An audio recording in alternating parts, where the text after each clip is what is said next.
आप सब। मैं हूं भरत कुमार और आज हम पढ़ेंगे बीए थर्ड ईयर के पॉलिटिकल साइंस हैं और इसमें आप देखेंगे जो अपना नेक्स्ट चैप्टर है शीत युद्ध। ठीक है ना, ये पेपर आपका जो फर्स्ट पेपर है बीए थर्ड ईयर के जो पॉलिटिकल साइंस के विद्यार्थी हैं और जो ये समझना चाहते हैं कि शीत युद्ध क्या है, उसके कारण और इससे जुड़ी हुई महत्वपूर्ण जो प्रभाव है उसको समझेंगे। ठीक है ना, तो ये उनके लिए भी इम्पोर्टेंट है जो शीत युद्ध को अच्छे से समझना चाहते हैं या फिर जो थर्ड ईयर में है और उनका पॉलिटिकल पेपर फर्स्ट है। ठीक है, क्योंकि ये पॉलिटिकल फर्स्ट में है, उनका पेपर में सिलेबस में शामिल है। अब यहाँ पर ये इम्पोर्टेंट चीज़ हो जाती है कि शीत युद्ध का मीन्स क्या है, शीत युद्ध है क्या, उसकी क्या परिभाषाएं हैं। ठीक है, तो वही हम देखेंगे और फिर हम देखेंगे कि शीत युद्ध क्यों हुआ। अर्थ के बाद हम जानेंगे इसका कारण आपको जानना जरूरी है क्योंकि एग्जाम में हर बार कारण कहीं ना कहीं पूछा जाता है कि शीत युद्ध क्यों हुआ, इसके क्या कारण थे। फिलहाल हम इसके अर्थ को समझ रहे हैं, तो अर्थ को समझिए। तो अर्थ को समझने में अगर देखें तो एक चीज़ आपको बिल्कुल ईजिली समझ में आ जाएगी जो दिक्कत वाली नहीं है। वो क्या है, वो चीज़ देखिए। जैसे अगर आपको पता है शीत युद्ध नाम से ही आपको कुछ चीज़ें यहाँ पे बता रहा है। क्या चीज़ें आपको पता लग रही है कि शीत युद्ध यानी खुले विचारों की लड़ाई नहीं है, खुले विचारों की लड़ाई नहीं है। शीत युद्ध है वह एक तरह से विचारों की लड़ाई है। क्या है, विचारों की लड़ाई है। तो ये चीज़ आप समझिए। जैसे मैं यहाँ पे आपको बता रहा हूँ तो शीत युद्ध को आप समझिए, कुछ डायरेक्टली वो कहते हैं ना कि वो वाली लड़ाई नहीं होगी। ये लड़ाई वो होती है जो विचारों के द्वारा लड़ी जाती है और जो एक दूसरे के ऊपर न्यूज़पेपर या समाचार पत्र या किसी न किसी माध्यम से दोष थोप के ही होता है। तो शीत युद्ध का अगर आप वर्ड में देखना चाहें कि भाई शीत युद्ध को हम कैसे एक शब्द में बताएं, तो आप इसको हम कह सकते हैं, इसके वर्ड में लिखे तो आप ऐसा कह सकते हैं, ये एक वैचारिक लड़ाई है। क्या है, वैचारिक संघर्ष यानी विचारों का संघर्ष, विचारों का। ठीक है ना, और जिसमें और भी अच्छी बात करें तो जैसे हम कहें कि एक राजनीतिक अविश्वास है, राजनीतिक अविश्वास, या इसको और हम दूसरा राज दें तो हम कहेंगे मनोवैज्ञानिक युद्ध है। ये क्या है,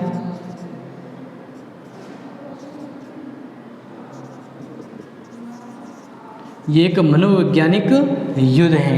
ये भी आप नेम ले सकते हैं क्योंकि कहीं ना कहीं ये जो है वह कॉमन नाम आते हैं। इसको और कहीं कूटनीति युद्ध भी कह सकते हैं।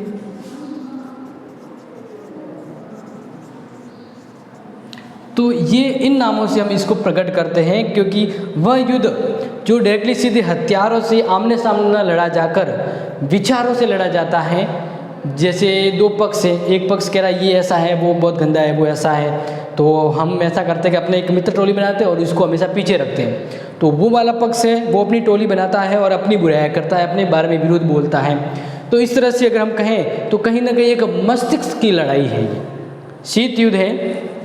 अब अगर बात करें तो शीत युद्ध का जन्म कब होता है, तो ध्यान रखना सेकेंड जो वर्ल्ड वॉर हुआ था, ठीक है ना, सेकेंड वर्ल्ड वॉर, उसके बाद के समय को हम शीत युद्ध का दौर कहते हैं। यानी 1945 तक शीत युद्ध हुआ था, तो उसके बाद का जो दौर है वो शीत युद्ध का दौर कहा जाता है, जब विश्व में दो शक्तिशाली गुट हो गए। एक गुट तो हो गया यानी दो ध्रुवों, दो शक्तिशाली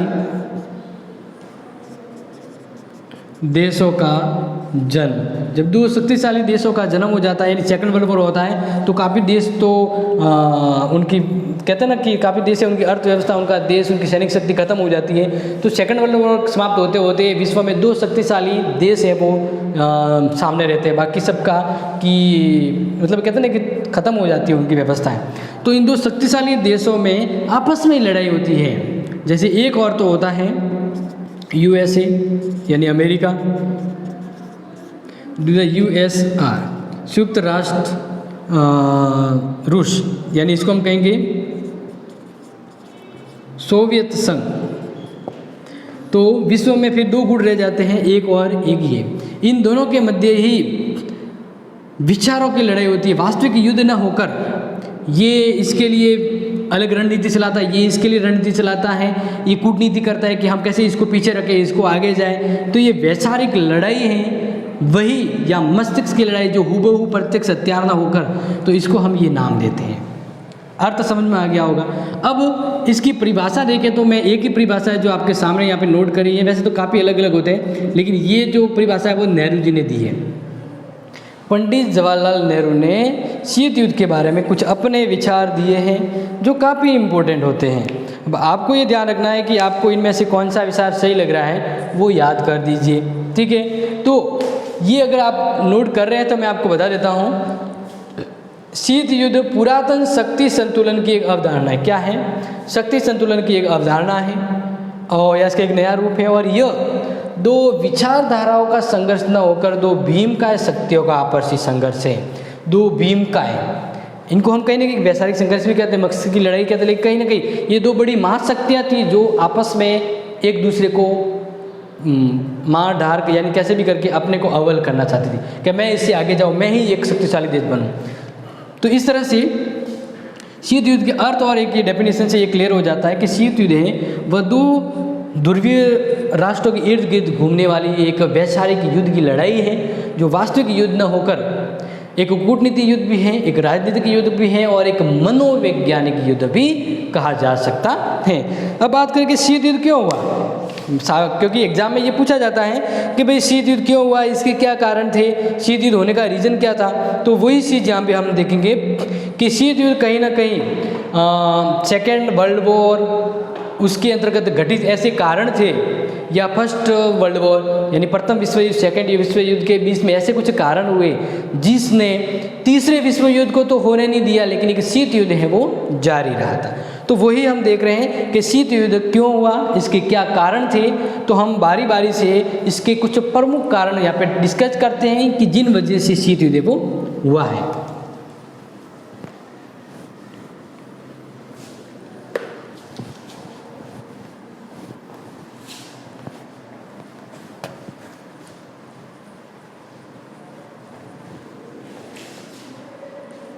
कि शीत युद्ध के क्या कारण थे, मोटे मोटे कारण ही हम डिस्कस करेंगे, कुछ और भी कारण हैं जिसको हम यहाँ पे देखने वाले हैं। तो देखिए, पहला शीत युद्ध अब शुरू कब से होता है तो ये तो आपको पता है, सेकेंड वर्ल्ड वॉर के दौरान ऐसी कुछ घटनाक्रम हो जाता है जिससे विश्व में दो शक्तिशाली प्रमुख देश बन जाते हैं, एक तो सोवियत संघ के केंद्र वाला, एक अमेरिका वाला। तो इन दोनों के मध्य आपसी लड़ाई है वो शीत युद्ध को आगे जारी रखती है। तो शीत युद्ध का पहला कारण है ऐतिहासिक कारण। ऐतिहासिक कारण यानी कहीं ना कहीं शीत युद्ध होने का एक अतीत का भी एक कोई हाथ है, अतीत के ऐसे कुछ कारण थे जिस वजह से शीत युद्ध है वो हुआ।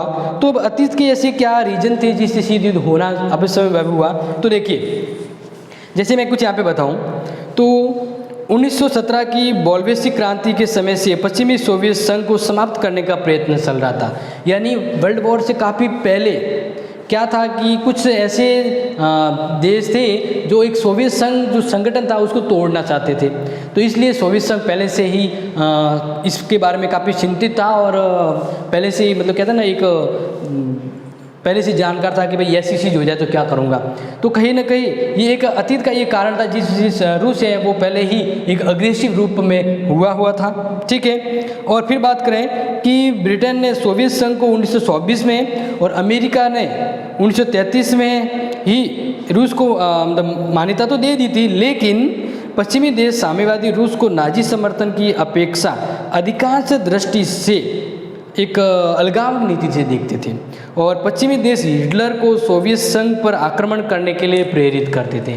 तो इस वजह से सोवियत संघ है वो काफ़ी एक अलग सेंटर वाइज कहते हैं ना एक देश बन गया था जो नज़रों में आ रहा था, वो अपने आप को नज़रों में महसूस करता था। तो इसलिए ये सोचता था कभी ना कभी मेरे साथ गलत हो रहा है और हुआ है, इस वजह से मेरे को पिछड़ना चाहते। सोवियत संघ ये मानता था। एक तो पहला तो ऐतिहासिक कारण हो गया, ठीक है ना, जो रूस अपने आप को मानता है।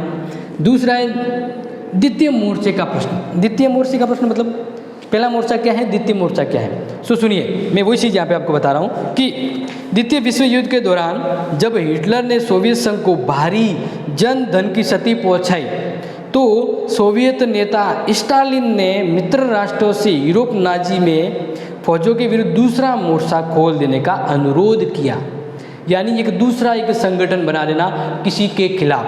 तो यहाँ पे इनके खिलाफ कर दिया, ठीक है ना। और इस वजह से नाजी सेना का रूसी सीमा पर दबाव बढ़ गया या बढ़ सके, जिससे ये एक तत्कालिक कारण भी बनता है कि द्वितीय मोर्चे का प्रश्न जो एक शीत युद्ध या एक आने वाले युद्ध को बनाने का एक कारण बनता है, द्वितीय मोर्चे का प्रश्न। तीसरा, युद्धोत्तर उद्देश्य का प्रश्न, यानी सेकेंड वर्ल्ड वॉर खत्म हो जाता है। तो सेकेंड वर्ल्ड वॉर जब खत्म हो जाता है तो उसके बाद क्या, उसके बाद क्या, ये प्रश्न खड़ा होता है कि अब कौन होगा शक्तिशाली, क्योंकि सेकेंड वर्ल्ड वॉर के समय जो शक्तिशाली देश थे आपस में भिड़े टकरा गए, तो अब कौन है जो आगे लीडरशिप करेगा या आगे का क्या उद्देश्य है। तो इस सेकेंड वर्ल्ड वॉर के बाद के उद्देश्य को लेकर एक प्रश्न खड़ा हो जाता है, जिसका समाधान ढूंढते शीत युद्ध है वो अपने आप में एक एक्टिव गतिविधि हो जाती है। तो हम यहाँ पे बात करें कि भविष्य में जर्मनी के विरुद्ध सुरक्षित रहने के लिए सोवियत संघ यूरोप के देशों को सोवियत प्रभाव क्षेत्र में लाना चाहता था, और पश्चिमी देशों के मत में जर्मनी की पराजय से सोवियत संघ के अत्यधिक शक्तिशाली हो जाने का भय था।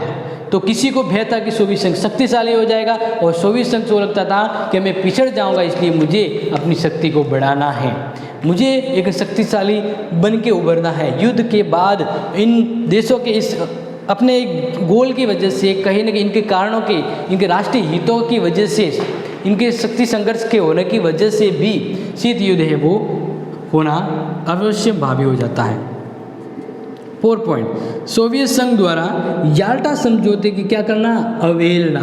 सोवियत संघ जो है वो याल्टा समझौते की जो संधियाँ होती, समझौते होते हैं, उसको वो मानने से इनकार कर देता है, क्योंकि विश्व स्तर पर जो समझौते हैं वो मानने से ही शांति बनी रहती है, लेकिन यहाँ पे अवहेलना हो जाती है। जैसा कि आप पता होगा कि 1945 में रूजवेल्ट, स्टालिन और चर्चिल ने कुछ समझौते किए थे, और पोलैंड में सोवियत संघ द्वारा लुबनिन शासन और पश्चिमी देशों के द्वारा संरक्षित लंदन शासन के स्थान पर स्वतंत्र और निष्पक्ष निशासन पर आधारित एक प्रतिनिधित्वात्मक शासन व्यवस्था स्थापित करने का निर्णय लिया जाता है, और यही वो समझौता होता है। लेकिन 1946 में राष्ट्रवादी नेताओं ने यहाँ प्रवेश न कर दिए जाने पर साम्यवादी नेताओं ने यहाँ पर प्रवेश संबंधी सूचना प्रदान की और इसी संबंधी युद्ध सामग्री सौंपी। जापानी सेना को भागते समय छोड़ा गया। ये सभी याल्टा समझौते के विरुद्ध सोवियत संघ ने की गई कार्रवाई थी, जो एक शीत युद्ध या होने वाले युद्ध की ओर इशारा करती है, जो हुआ था समझौता 1947 को। इसके अंतर्गत जो समझौते हुए थे उसको रूस ने मानने से इनकार कर दिया। ईरान से सोवियत सेना का न हटाया जाना, ईरान ने अपनी सेना है वो सोवियत संघ में तान दी थी, तो अमेरिका या बाकी देशों ने अपनी सेना है वो शांति समझौते के तहत हटा ली, लेकिन सोवियत संघ है वो अभी भी सेना डाल रखा था। तो जब सेना अगर कहीं किसी क्षेत्र में है तो तनाव होता है, नहीं होता है, बस वही चीज़ है यहाँ पे। तो इस तरह देखें तो सेकेंड वर्ल्ड वॉर के बाद से सोवियत सेना ने ब्रिटेन की सहमति से उत्तरी ईरान पर अधिकार किया था, और यद्यपि युद्ध तो समाप्त हो गया तो एंग्लो अमेरिकी सेना तो दक्षिण ईरान से हट गई, लेकिन सोवियत संघ ने अपनी सेना हटाने से इनकार कर दिया। संयुक्त राष्ट्र संघ के दबाव के फलस्वरूप सोवियत संघ ने बाद में वहाँ से अपनी सेना हटाई, लेकिन फिर दोनों में खटास हो जाती है कि कहीं दबाव से कोई कार्य करता है तो फिर इसके मध्य में एक दबाव, एक रणनीति, एक कूटनीति, एक विभाजन विचार है वो दोनों के बीच में जगह कर लाता है। तो काफ़ी प्रेशर के बाद इसको हटना पड़ा, तो ये माहौल गर्म हो जाता है। नेक्स्ट 6वां पॉइंट देखें।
ओके, तो हम जब नेक्स्ट पॉइंट को देखें तो शीत युद्ध होने का एक रीज़न और भी था, अणु शक्ति का आविष्कार। अणु शक्ति यानी अणुबम, परमाणु बम, जो देखा होगा आपने जापान के ऊपर अमेरिका ने हमला किया था। तो अणु शक्ति के आविष्कार भी एक कारण है शीत युद्ध का। क्यों?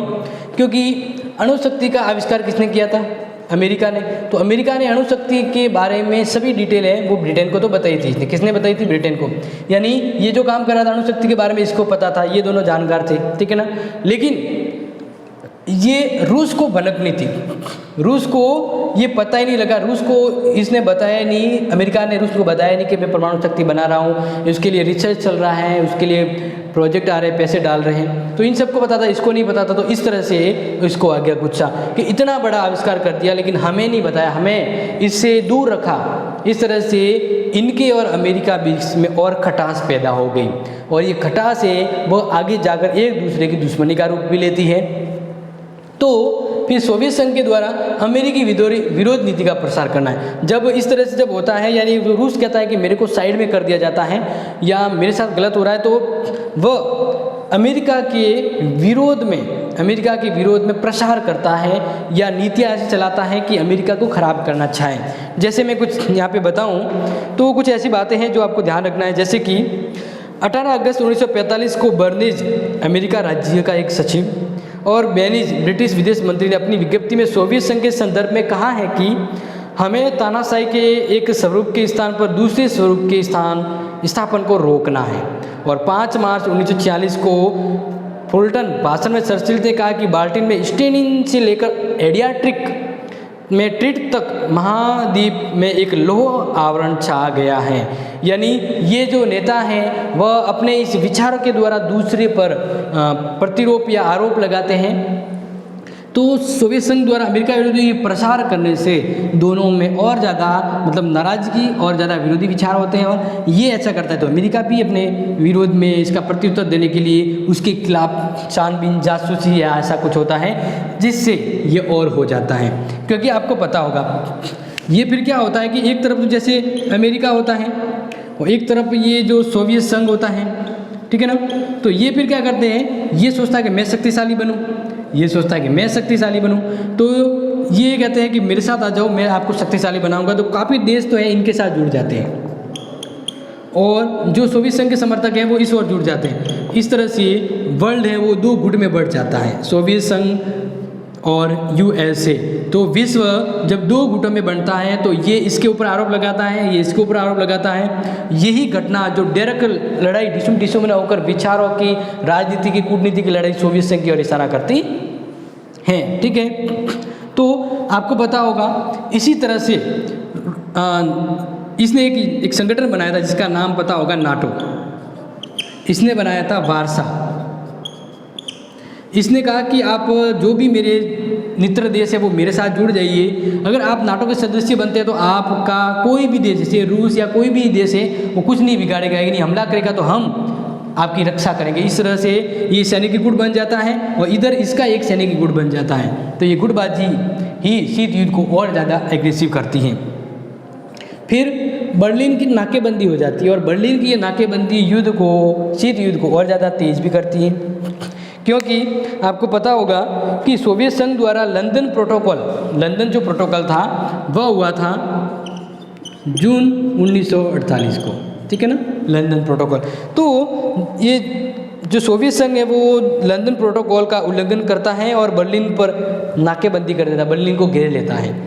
इस वजह से पश्चिमी देशों ने सुरक्षा परिषद में सोवियत संघ की नाकेबंदी के विरुद्ध शिकायत की और ये कार्रवाई है वो शांति के लिए घातक बताया। नहीं, जब सोवियत संघ ने बर्लिन पे अधिकार करना चाहा तो इस करने की समस्या को सोवियत महासभा में कहा गया कि सोवियत संघ शांति के विरुद्ध काम कराइए। तो नाकेबंदी है वो और ज़्यादा शीत युद्ध को बढ़ावा देती है।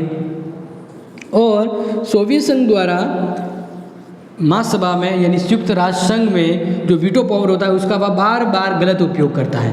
वो सोचता है कि अमेरिका उसके जैसे देश है वह सोवियत संघ को बांटना, तोड़ना या उसके ऊपर कब्जा करना चाहते हैं। तो इसलिए जो भी संयुक्त राष्ट्र अपने शांति समझौते और अपने कार्य को लेकर जो भी कार्य करना चाहता है तो हर बार सोवियत संघ वीटो पावर के द्वारा उसको खारिज कर देता है। तो इस तरह से बाकी देशों में तनाव उत्पन्न हो जाता है। और नेक्स्ट हम बात करें जैसे कि विद्वान मोहन भार्गव ने कहा है कि इन शीत युद्ध होने का कारण है शक्ति के लिए संघर्ष। हर जैसे दो गुट होते हैं, एक और अमेरिका एक और रूस, वे अपनी शक्ति को बढ़ावा देने के लिए अपनी जैसे मैं शक्तिशाली बन जाऊं उस वाले देश से, वो कहता है कि मेरे से शक्तिशाली बन जाए, तो ये शक्ति की भागा दौड़ी में वो ऐसे काम कर देते हैं जिससे ये संघर्ष शुरू होता है और संकट शीत युद्ध के लिए होता, मतलब शीत युद्ध का एक कारण भी बनता है कि ये देश अपनी शक्ति को और बढ़ाने और शक्तिशाली बनने के लिए किसी न किसी तरह के कूटनीति, वैचारिक या मानसिक तरह से एक ऐसी कूटनीति युद्ध करते हैं जिससे संघर्ष शुरू हो जाता है और शीत युद्ध का ये कारण भी बन जाता है।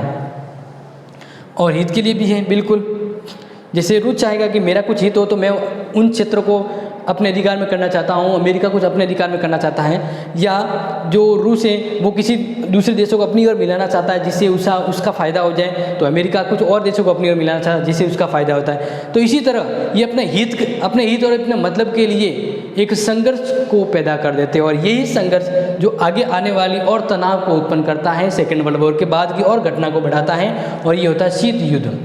तो अब ये शीत युद्ध के कारण आपको हमने यहाँ पे बताए हैं, जो मोटे तौर पे याद रखने 11 कारण है जो शीत युद्ध से संबंधित है। अब ये शीत युद्ध के कारण ये थे जिसमें शीत युद्ध हुआ। अब शीत युद्ध का प्रभाव क्या हुआ, क्या प्रभाव पड़ा विश्व में या इनके देशों पर, शीत युद्ध का क्या प्रभाव था, तो आने वाले सेकंड पार्ट में हम इसके प्रभाव को समझेंगे। ठीक है ना। तब तक के लिए इस वीडियो से आपको कुछ कन्फ्यूजन है तो ज़रूर कम बताइए, अदरवाइज आप इस वीडियो को आगे शेयर, सब्सक्राइब और लाइक ज़रूर करें। मिलेंगे नए वीडियो में, तब तक के लिए आप सभी का तहे दिल से धन्यवाद। Thank you.